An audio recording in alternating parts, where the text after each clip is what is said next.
Olá, eu sou Marcelo Sampaio e você está ouvindo o curso Pai Rico, Filho Nobre, Neto Pobre. Se você está ouvindo isso no carro, a caminho da fazenda ou voltando para a cidade ótimo, é exatamente para isso que esse curso foi feito. Cada aula tem 25 minutos, tempo de trecho, tempo de pensar, e eu prometo que cada minuto vai valer. Antes de começar, quero te pedir uma coisa, só uma. Desliga o rádio na cabeça. Sai do modo de resolução de problema, de reunião atrasada, de lista de tarefas. Por 25 minutos, você está aqui, só aqui. Porque o que eu vou te contar hoje não é teoria, não é conteúdo de curso, é um espelho. E espelhos, às vezes, mostram coisas que a gente preferia não ver. Quero começar com uma pergunta que parece simples, mas que carrega um peso enorme. Quanto do que o seu avô construiu ainda existe hoje? Não responde rápido. Pensa de verdade. A terra que ele comprou ainda está na família? O negócio que ele começou ainda funciona? O dinheiro que ele acumulou, onde está? Nas mãos de quem? Valorizou ou evaporou? E agora a pergunta que dói mais. O que você está construindo hoje vai existir quando o seu neto tiver a sua idade? Se essa pergunta te incomoda, ótimo, ela precisa incomodar, porque é exatamente esse desconforto que separa as famílias que agem das famílias que um dia olham para trás e se perguntam onde foi parar tudo que foi construído. Nessa aula, eu vou te mostrar o mecanismo completo por trás de um dos padrões mais documentados da história econômica mundial. Um padrão que atravessa culturas, países, continentes e séculos. Ele tem nome, tem etapas, tem causas identificáveis e, mais importante, ele tem solução. Não é azar, não é crise, não é incompetência. É um padrão silencioso, previsível.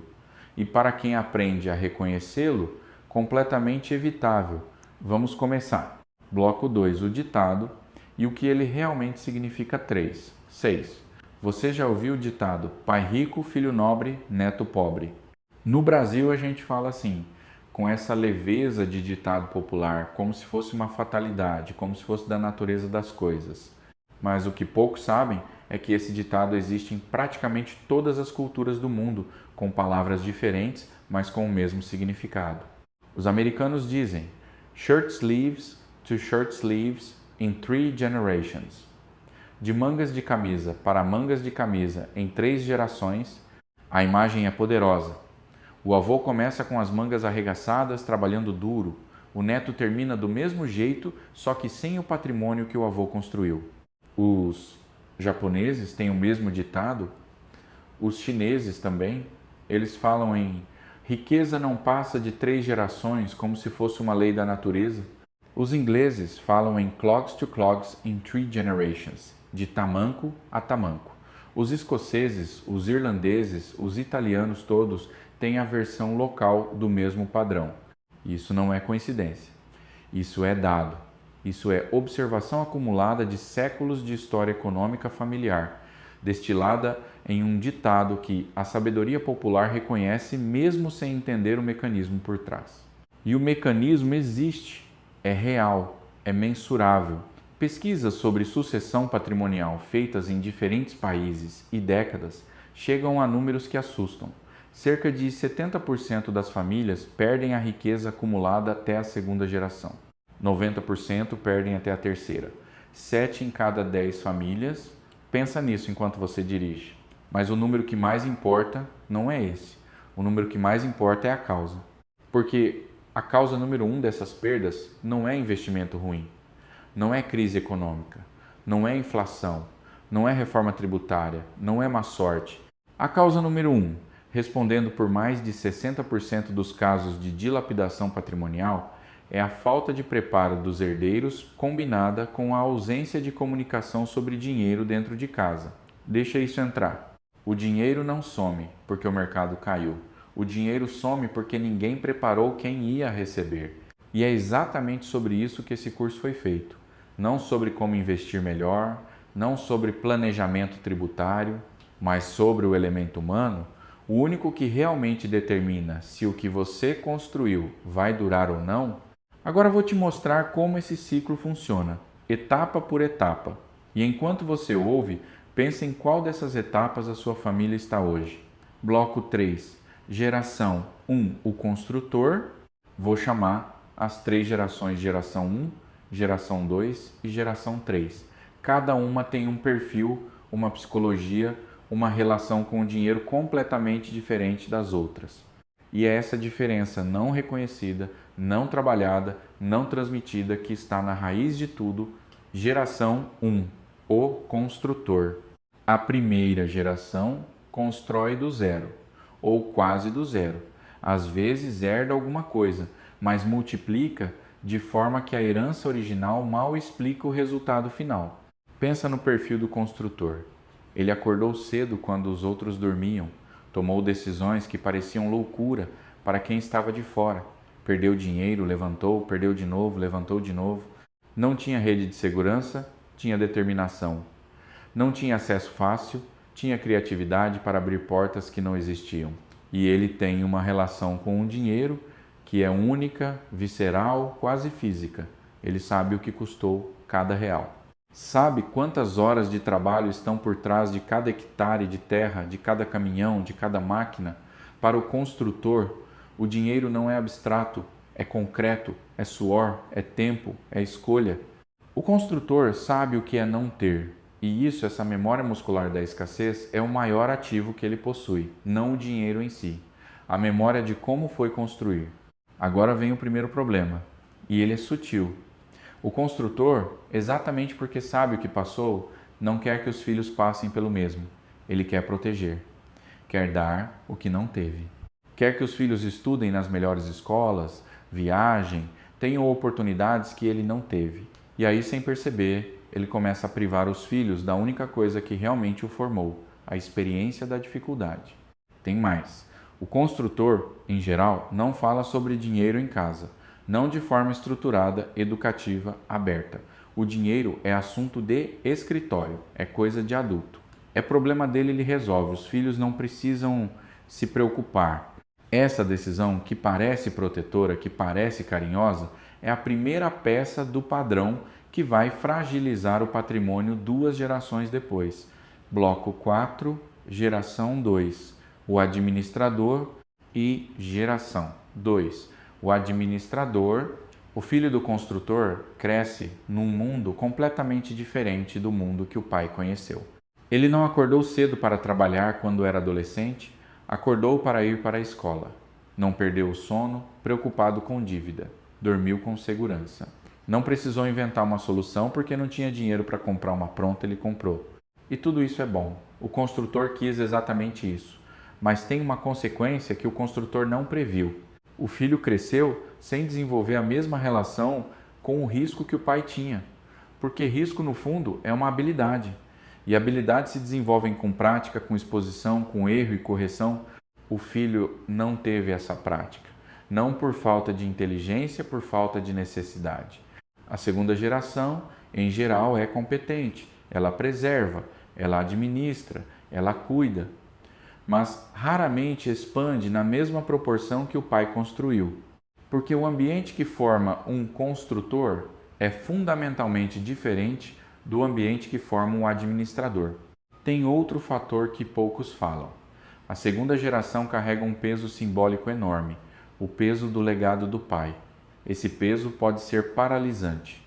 Muitos filhos de grandes construtores ficam presos na administração do que existe porque têm medo de arriscar e perder o que o pai construiu. Preferem preservar a expandir, preferem o certo ao incerto.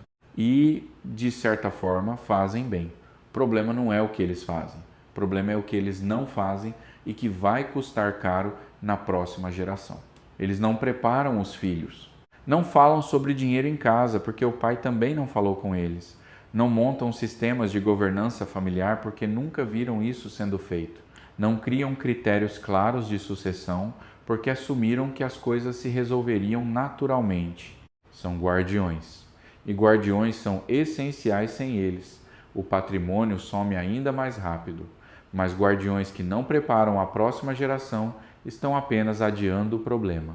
Estão empurrando para o neto o trabalho que deveriam estar fazendo agora. Bloco 5, geração 3, o dilapidador. Geração 3, o dilapidador. O neto nasce com tudo e não entende nada. Não é culpa dele, sério. Quero que você ouça isso sem julgamento, porque o julgamento é um dos maiores obstáculos para resolver o problema. O neto nunca viu o avô trabalhar. Muitas vezes mal conheceu o avô era pequeno quando ele morreu, ou o avô estava sempre ocupado demais para conviver de verdade. Cresceu ouvindo histórias sobre o que o avô construiu, mas histórias não transmitem a experiência, não transmitem a memória muscular da escassez, não transmitem o valor real de cada real. Para o neto, a abundância é o ponto de partida, não a conquista. O dinheiro não representa horas de trabalho, representa possibilidade. E possibilidade, sem critério, sem limite, sem responsabilidade, vira consumo, vira desperdício, vira estilo de vida que o patrimônio não consegue sustentar. Mas tem algo ainda mais perigoso do que o consumo, são os conflitos. Quando o construtor morre e o administrador também o patrimônio, chega para a terceira geração, dividido entre múltiplos herdeiros que muitas vezes mal se conhecem, têm visões diferentes sobre o que fazer com o que herdaram, e nenhum sistema para tomar decisões juntos. O resultado quase inevitável é o conflito. E conflito familiar com o patrimônio no meio é uma das formas mais rápidas e eficientes de destruir riqueza que existe. Advogados, processos, divisão forçada de ativos, venda de propriedades abaixo do valor para liquidar brigas, é o ciclo se fechando. E o que levou décadas para construir some em anos, às vezes em meses. Repito, isso não é culpa do neto, é falha do sistema, da família como sistema. De um sistema que nunca foi desenhado para durar mais de 2 gerações. E é exatamente esse sistema que vamos aprender a redesenhar nesse curso. Bloco 6. As 4 causas reais do padrão. Agora que você entende o ciclo, vou falar sobre as causas. 4 causas principais. Porque se você entende as causas, você pode interromper o padrão. Causa 1, o silêncio sobre dinheiro. A maioria das famílias ricas não fala sobre dinheiro em casa. Não de forma aberta, estruturada, educativa. O dinheiro é assunto para o escritório, para o contador, para o advogado. Dentro de casa é tabu. Os filhos crescem sabendo que têm, mas sem saber quanto, como, porquê, sob quais condições, com quais responsabilidades. E, mais grave ainda, sem desenvolver uma relação saudável com o dinheiro. Porque relação saudável com o dinheiro não se aprende por osmose, se aprende por conversa. Por exemplo, por prática supervisionada. Causa 2, ausência de educação financeira geracional. Não estou falando de educação financeira no sentido de saber montar um orçamento ou escolher um investimento. Estou falando de algo muito mais profundo. A transmissão dos valores, dos comportamentos, das crenças e das decisões que geraram a riqueza. O construtor sabe fazer dinheiro, mas raramente sabe ou se dá ao trabalho de ensinar como fez. E os filhos aprendem o estilo de vida que a riqueza proporcionou. Não aprendem o processo que criou essa riqueza. Não é a mesma coisa. Causa 3. Falta de governança familiar. Quando o construtor para por aposentadoria, por doença, por morte, as decisões que antes eram centralizadas nele passam a ser disputadas. Múltiplos herdeiros, visões diferentes, urgências diferentes, necessidades diferentes e nenhum sistema para resolver isso de forma organizada. Sem governança familiar, sem conselho de família, sem pacto de sócios, sem regras claras de tomada de decisão, o patrimônio vira palco de conflito. E conflito destrói valor de forma acelerada. Causa 4, proteção excessiva dos herdeiros. Esta é a mais dolorosa de todas, porque ela vem do amor. O construtor quer proteger os filhos de tudo que passou. E ao fazer isso, ao remover os obstáculos, ao resolver os problemas antes que apareçam, ao dar antes que precisem pedir, priva os filhos exatamente das experiências que os tornariam capazes de gerir o que vão herdar. É o paradoxo da abundância. Quanto mais você dá sem preparar, menos você está protegendo. Está, na verdade, criando a vulnerabilidade que vai destruir o que você construiu. Vamos falar muito mais sobre isso no módulo 2, que é inteiro dedicado à psicologia do herdeiro. Bloco 7, o diagnóstico. Agora quero te fazer algumas perguntas. Não precisa responder em voz alta, só pensa, com honestidade. Você sabe exatamente o tamanho do patrimônio da sua família? Seus filhos sabem que vão herdar? Sabem quanto, em que e sob quais condições? Existe algum documento, qualquer documento que formaliza os valores e as regras da sua família sobre dinheiro e patrimônio? Se você morresse amanhã, sua família saberia o que fazer e conseguiria fazer isso unida, sem conflito? Você já teve uma conversa estruturada com seus herdeiros sobre o que espera deles em relação ao que vai deixar? Se a maioria das respostas foi não, você está exatamente onde a maioria das famílias está. Não é uma crítica, é um diagnóstico. E diagnóstico é o primeiro passo para o tratamento. Então, em qual geração você está? Se você construiu o patrimônio, você é geração 1, o construtor. E seu maior trabalho agora não é mais construir, é transmitir. É garantir que o que você fez não dependa só de você para continuar existindo. Se você herdou e está administrando, você é geração 2, o guardião. E seu maior risco não é perder dinheiro no mercado. É achar que administrar bem é suficiente para garantir a próxima geração. Se você é filho ou neto de quem construiu você, é geração 3. E esta aula foi feita especialmente para você entender o que está em jogo e o que você pode fazer diferente.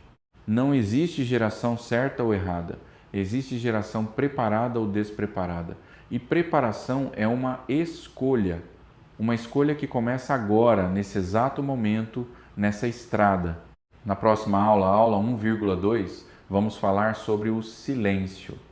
Por que famílias ricas não falam sobre dinheiro? O que esse silêncio custa em termos concretos? E como começar a quebrá-lo, sem criar conflito, sem assustar, sem parecer que tem algum problema? Se você está chegando ao destino agora, ótimo! A pergunta que fica, a pergunta para você carregar até a próxima viagem: o que você nunca falou com seus filhos sobre dinheiro e deveria ter falado? Se ainda tem estrada pela frente, coloque a aula 1,2 e continue. Eu sou o Marcelo Sampaio. Até já!